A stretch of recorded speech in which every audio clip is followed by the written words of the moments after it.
Está ahí. Buenas noches, doctor. ¿Cómo le va? ¿Hace frío por allá?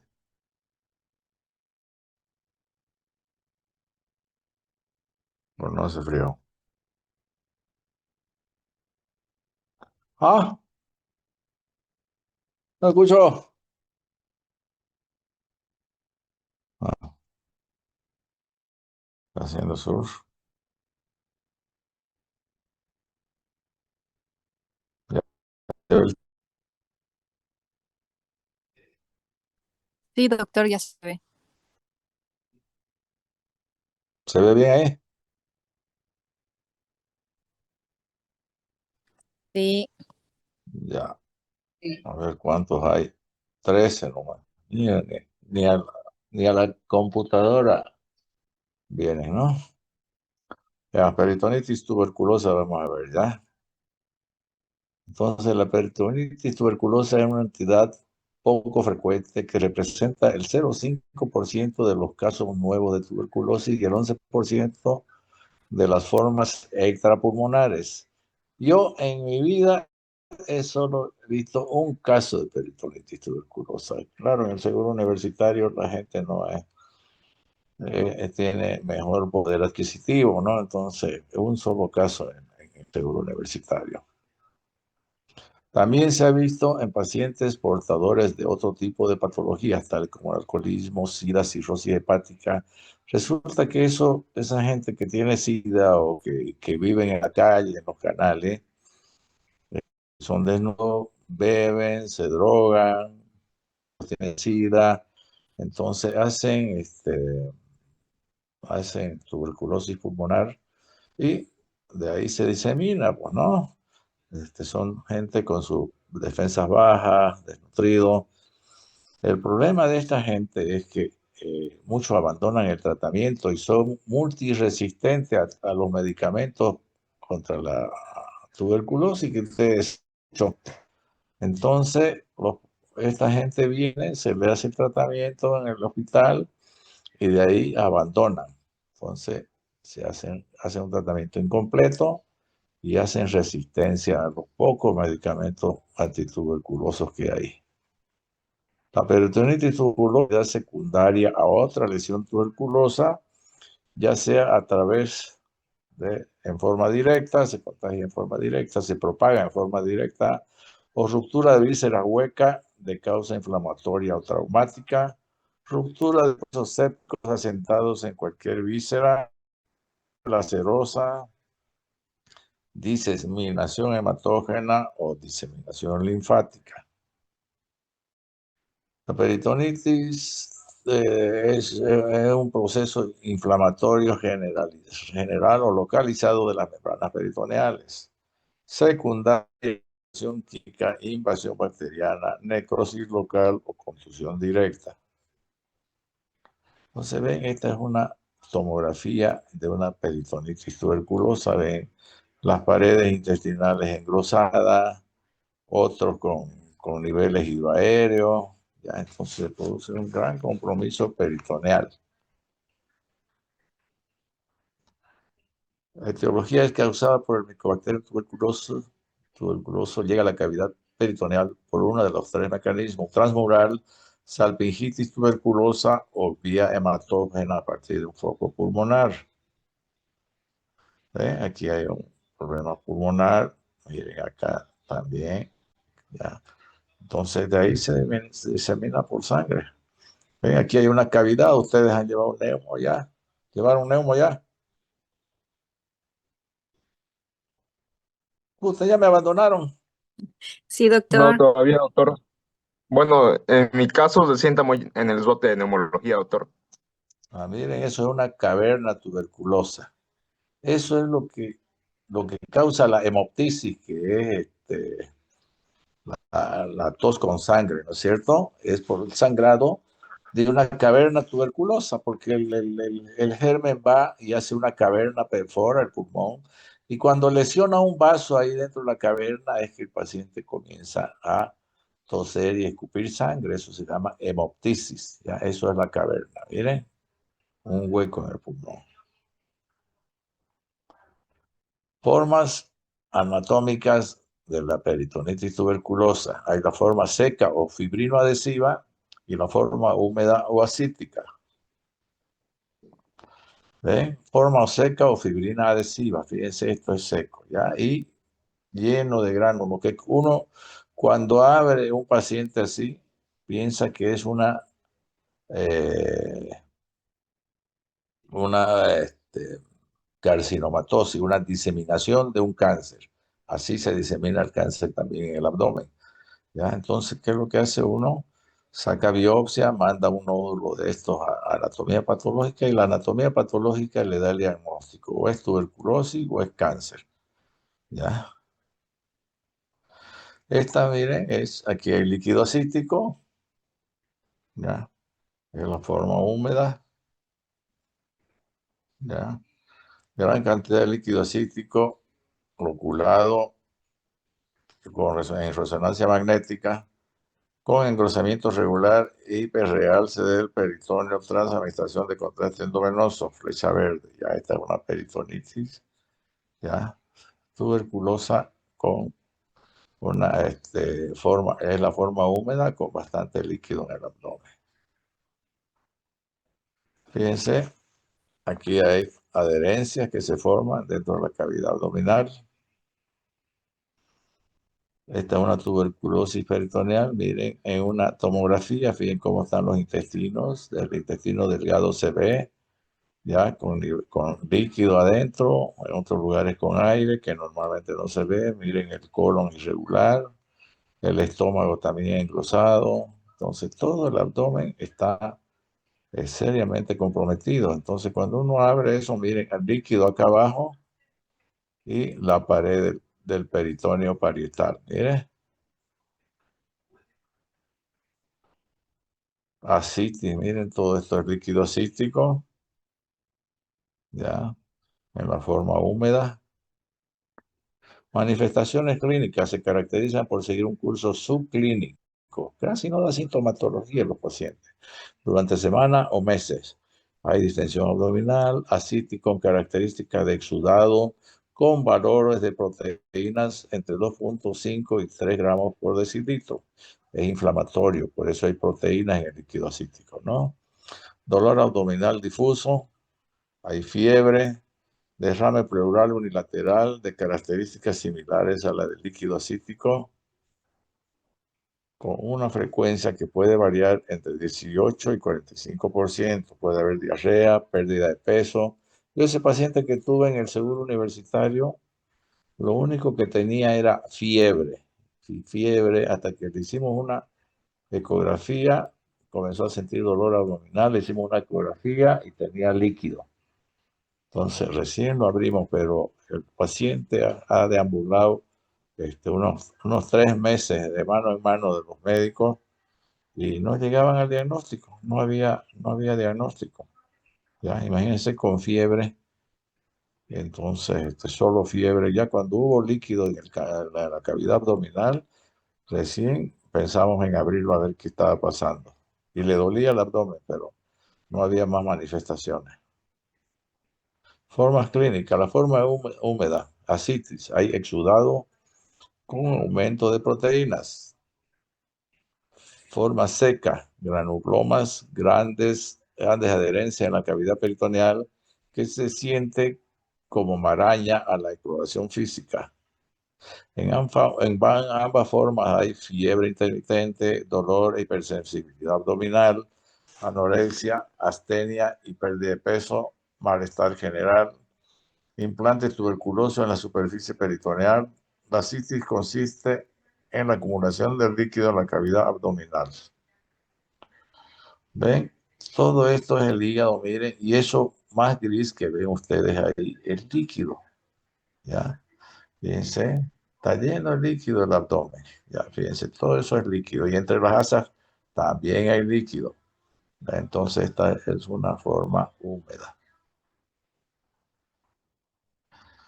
Ecografía abdominal que muestra el líquido libre intraperitoneal. En la tomografía abdominal podemos ver abundante líquido, además rozamiento peritoneal, es lo que se produce, ¿no es cierto?, en la citis, ¿ya? En la citis tuberculosa. Líquido cítico tabicado en diversas localizaciones con importante engrosamiento del peritoneo parietal. ¿Eh? Todo eso gris más oscuro es así, y todo el peritoneo engrosado. ¿Ya?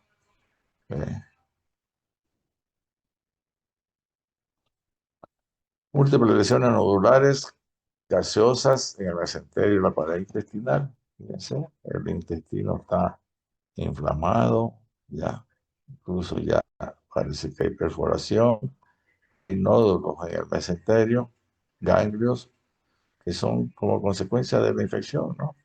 Piensa que el intestino, por ejemplo, está diferente al de acá. ¿Ya? Entonces, esas son peritonitis por tuberculosis. Miren aquí, si ustedes lo ven aquí, miren, el intestino está rojo, inflamado, lleno de unos puntillados así. Si uno no sabe si es cáncer, miren acá, o es tuberculosis. Miren, así se ve, ¿ya? Entonces uno no sabe si es cáncer o es tuberculoso. Entonces uno tiene que sacar nódulos de esto del abdomen y mandar a anatomía patológica.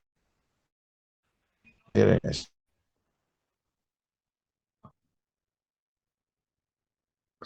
Diagnóstico. El método de elección laboratorio son muy característicos. El peritoneo es rosado, con nódulos blancos, amarillentos, uniformes de aproximadamente 5 milímetros de diámetro. Hay múltiples adherencias. No tengo opciones. Estomacroscópico puede llevar a dudas con una carcinomatosis. Es la terminación de un lacerosa peritoneal. Carcinomatosis peritoneal es siempre una ausencia de los nódulos. Las complicaciones de esta técnica son mínimas, suele ser bien tolerada y facilita la posibilidad de instaurar un tratamiento adecuado. Diagnóstico. En el líquido se sospechará el diagnóstico de esta afección a características de exudado con predominio linfocitario, aunque también se escriben casos de ascitis tuberculosa con características de trasudado, especialmente en pacientes cirróticos. En cuanto al análisis microbiológico, destacamos una baja rentabilidad en la identificación del bacilo ascendente, que es el bacilo de Koch, ¿no?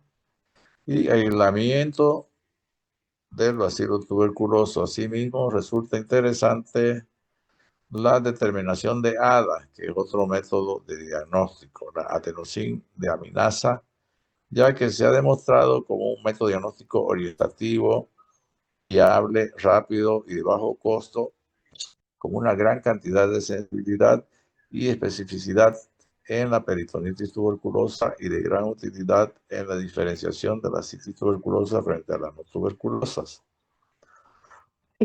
La inespecificidad clínica y a que a los hallazgos de laboratorio de rutina son inespecíficos, hay elevación de la velocidad de sedimentación globular, hay anemia ligera y escasa modificación de los leucocitos. No es raro que el diagnóstico de esta entidad sea difícil de establecer si no se tiene presente. Diagnóstico diferencial. En ocasiones, el diagnóstico diferencial con otros procesos abdominales se hace bastante difícil. Un 37.5 casos de palpación de una masa abdominal, una neoplasia o un quiste, que a una peritonitis tuberculosa. Incluso no es raro que en un estudio se determinen marcadores tumorales como el CA-125 y que su elevación pueda dar lugar a confusión diagnóstica. El cáncer, el CA-125 es un marcador tumoral para el cáncer de páncreas y de estómago. Entonces, si da positivo, eso lo va a hacer confundirse a uno, ¿no es cierto? Tratamiento, antibióticos tuberculosos según el esquema del Ministerio de Salud de Bolivia. Ese es un programa gratuito, ¿no? Del Ministerio de Salud de Bolivia. Entonces, el tratamiento es obligatorio y gratuito. Los pacientes tienen que hacerse el tratamiento y ya sea tuberculosis pulmonar o de cualquier otra localización, tienen que hacerse el tratamiento y no pagan nada. También cuando se encuentra alguna paciente, un paciente tuberculoso en el grupo familiar, hay que revisar a toda la familia, porque generalmente ustedes han visto que la gente de escasos recursos duermen todos en un solo cuarto o en una casa chica, entonces el núcleo familiar es un lugar donde se puede contagiar por otros miembros de la familia.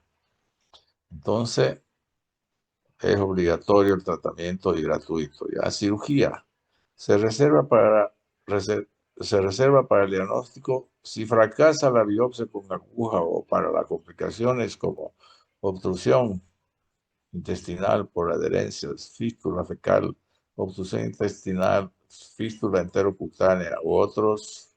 Entonces ya hay que entrar a cirugía, ya sea un compromiso ya de perforación o de alguna otra obstrucción, alguna otra complicación, ¿no? Y el tratamiento, desde que yo soy médico, no sé por qué no ha variado, no ha prosperado, ¿ya? Se usan las mismas cosas, isoniazida, rifampicina, piracetamida, INH, etambutol, son los mismos. Entonces, no sé por qué no han avanzado eso. La cuestión es que los que investigan, pues, generalmente son los europeos o los americanos, ¿no? Y resulta que los europeos y los americanos no acabaron con la tuberculosis en sus territorios, pero ahora con el asunto del SIDA están volviendo a aparecer casos de tuberculosis en los países desarrollados. Entonces no sé si en el futuro investigarán algo sobre nuevos medicamentos para la tuberculosis, pero como le digo, hace 40 y tantos años que yo soy médico y los medicamentos siguen siendo lo mismo. ¿Sí? Hay veces que hay perforaciones, miren ustedes, perforación de intestino, ya. Esos son fibrinas con ha cambiado la fibrina normalmente es blanca, pero cuando hay contenido intestinal, la fibrina se tiñe del color de la bilis. ¿Ve? Lesiones puntiformes blanquecinas típicas en grano de mijo, clásica de la tuberculosis en las asas intestinales. Miren, miren cómo se ve el intestino. Este es un útero, miren, útero lleno de gránulos de tuberculosis. Acá hay adherencias, acá hay líquido, fondo de saco de Douglas, ya es el basurero del abdomen, le llaman, es donde se depositan todo por gravedad. Fondo de saco de Douglas, fíjense, hay líquido. Y miren los ovarios con granulomas tuberculosos también, ¿ya? Eh, impresionante cuando uno ve todo esto al abrir un abdomen lleno de nódulos por todos lados. Entonces yo quiero que ustedes se fijen en estos conceptos, ¿ya? Porque en algún momento van a recibir un informe y tienen que saber diferenciar entre exudado y trasudado. Esto no está en el programa, pero es para ustedes, para que sepan. Como cuando le pasé también trombosis y embolia en el intestino. Entonces, exudado y trasudado son dos conceptos que tienen que manejar. Los espacios pleurales, pericárdico y peritoneal contienen una cantidad mínima de líquido, menos de 25 ml en cavidad pleural. Es lo que les decía el otro día en el peritoneo, ¿no? También en las cavidades serosas producen líquido. Solo es suficiente para mantener húmedas las membranas. El líquido se produce por la membrana parietal y se absorbe en la membrana visceral. Eso en condiciones normales. Formación por la filtración del plasma a través de las células endoteliales capilares y depende de 4 factores. La formación del líquido, presión hidrostática capilar, presión osmótica del plasma, resorción linfática y permeabilidad capilar. Cualquier estado patológico que afecte uno o varios de estos cuatro factores da lugar a la colección anormal de líquido o derrame en el espacio pleural, pericárdico o peritoneal, que es donde hay líquido, ¿no? Exudado. Acumulan como resultado de la inflamación, ¿ya? Formación del exudado. El exudado se forma por aumento de la permeabilidad capilar y o difusión de la reabsorción linfática. La patología produce alteraciones, ya, aumentando la permeabilidad capilar o alterando la reabsorción linfática. El trasudado. Con frecuencia los trasudados son el resultado de aumento de la presión hidrostática capilar, como se ve en la insuficiencia cardíaca congestiva. Disminución de la presión oncótica del plasma, que se observa en la hipoproteinemia, ¿ya? Entonces, este es el trasudado. El exudado se acumula en las cavidades del organismo y los tejidos por cáncer o inflamación. Se acompaña de proceso inflamatorio, es viscoso, tiene un elevado contenido de proteínas, células y materiales. ¿Ya? Ese es el exudado, tiene proteínas, células, dice. Contiene abundantes leucocitos, se coagula espontáneamente por la presencia elevada de fibrinógeno. Se detectan células malignas y bacterias. Su densidad es de 1016. El trasudado se acumula en la cavidad del cuerpo por alteraciones en la circulación. No se acompaña de proceso inflamatorio. Altamente líquido. Tiene un bajo contenido de proteínas, células o material sólido. Derivado a partir de la célula. Contiene escasos leucocitos. No se coagula. Puede contener células malignas. Su densidad es de 1012. Mire la densidad acá, 1016. Más denso que el exudado, ¿no? Eso es todo, jóvenes. Bueno, vayan a estudiar. Ya le he pasado